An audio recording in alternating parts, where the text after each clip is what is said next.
대학 단과대 건물에 폴리스 라인이 설치됐고 경찰이 현장 조사를 벌입니다. 인하대에 재학 중이던 20대 여성 A씨가 머리를 심하게 다친 채 발견된 건 오늘 새벽 3시 50분. 피해자는 재학 중이던 단과대학 건물 1층에서 쓰러진 채 발견됐습니다. 행인의 신고를 받은 경찰이 출동했지만 이미 심정지 상태였고 얼굴 쪽에 피를 흘린 채로 쓰러져 있습니다. 그리고 그걸 이제 지나가던 사람이 발견해서 신고를 했다. 병원으로 옮겨진 A씨는 결국 숨졌습니다.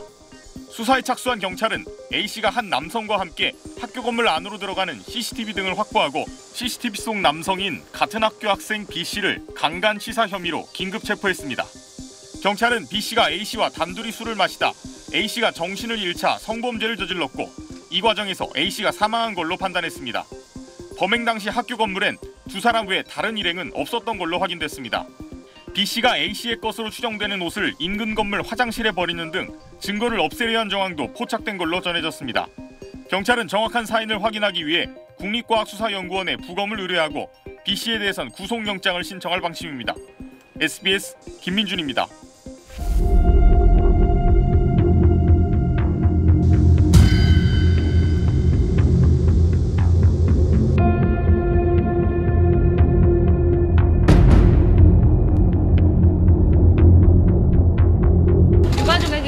하실 말씀 없으세요?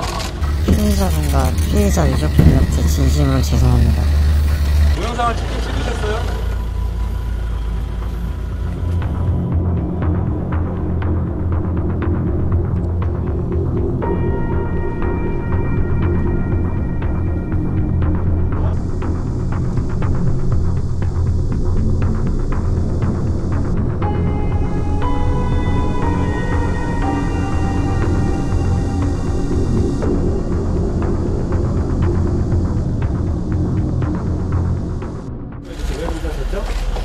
죄송합니다. 무슨 의도 없이 촬영하셨어요? 유가족에게 하실 말씀 없으세요? 피해자분과 피해자 유족분한테 진심으로 죄송합니다.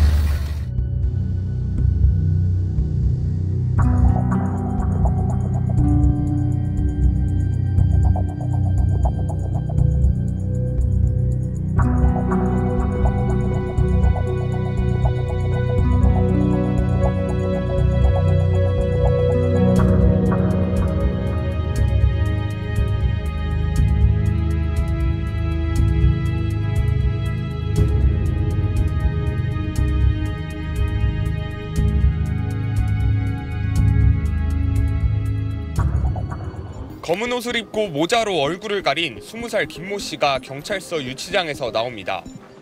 현장에서 보호 조치 안 하고 왜 도주하셨습니까? 무슨 의도가 유가족에게 하실 말씀 없으세요? 피해자분과 피해자 유족분한테 진심으로 죄송합니다. 김 씨는 지난 15일 새벽 대학 캠퍼스에서 한거불능 상태였던 같은 단과대 동급생을 성폭행한 뒤 피해자가 건물 3층에서 추락해 숨지게 한 혐의를 받고 있습니다. 경찰은 김 씨가 추락한 피해자에게 아무런 조치 없이 도주한 점 등을 근거로 살인 혐의 적용도 검토했습니다. 피해자를 고의로 떠밀었는지를 확인하기 위해 다양한 상황을 가정한 실험도 진행했는데 살인의 고의는 입증하지 못해 살인이 아닌 치사 혐의를 적용했습니다. 휴대전화 불법 촬영 혐의는 추가됐습니다. 사건 현장에서 발견된 김 씨 휴대전화의 포렌식 과정에서 확보한 관련 동영상 파일이 증거가 됐습니다. 이 파일엔 범행 장면이 나오지 않지만 범죄 정황을 알 수 있는 음성이 녹음된 걸로 알려졌습니다. 피해자 의사에 반해서 이제 음성만 녹취됐다면 그게 비록 블랙아웃된 그 화면이라 하더라도 충분히 이 법조항 적용이 될 수 있는 게요. 사건을 넘겨받은 검찰은 세계 검사실을 투입해 여성범죄 전담 부부장 검사를 팀장으로 한 전담 수사팀을 구성했습니다. 검찰은 김 씨에게 살인 혐의를 적용할 수 있을지 다시 따져볼 방침인 걸로 알려졌습니다. SBS 김지욱입니다.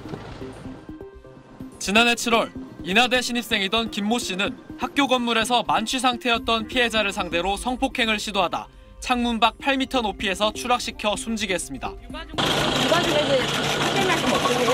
피해자분과 피해자 유족분한테 진심으로 죄송합니다. 5개월 동안의 재판 과정에서는 살인의 고의가 있었는지가 쟁점이었습니다.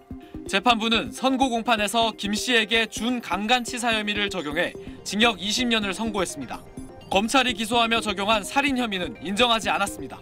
재판부는 김 씨가 피해자의 다리를 들어올려 추락하게 한 사실은 인정하면서도 김 씨에게 살인의 미필적 고의가 있었다는 검찰의 주장은 받아들이지 않았습니다. 피해자를 추락시키긴 했지만 살해의 목적으로 밀지는 않았다는 겁니다.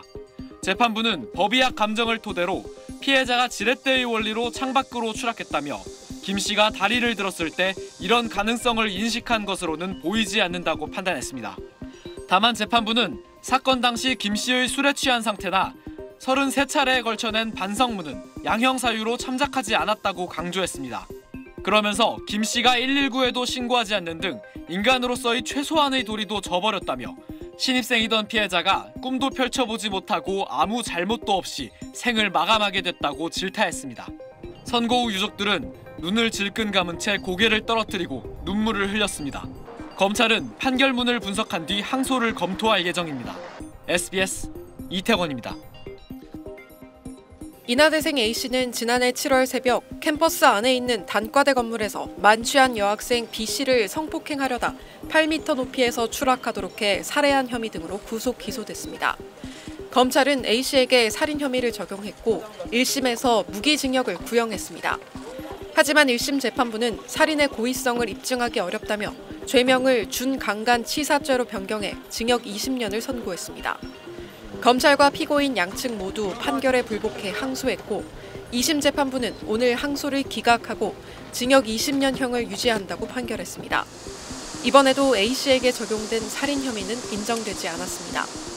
서울고법 형사 10부는 살인은 결과뿐 아니라 고의도 엄격히 입증해야 한다며 법의학자 증언 등을 고려하면 검찰이 제시한 추가 증거를 보더라도 고의성을 인정하기 어렵다고 항소 기각 이유를 밝혔습니다.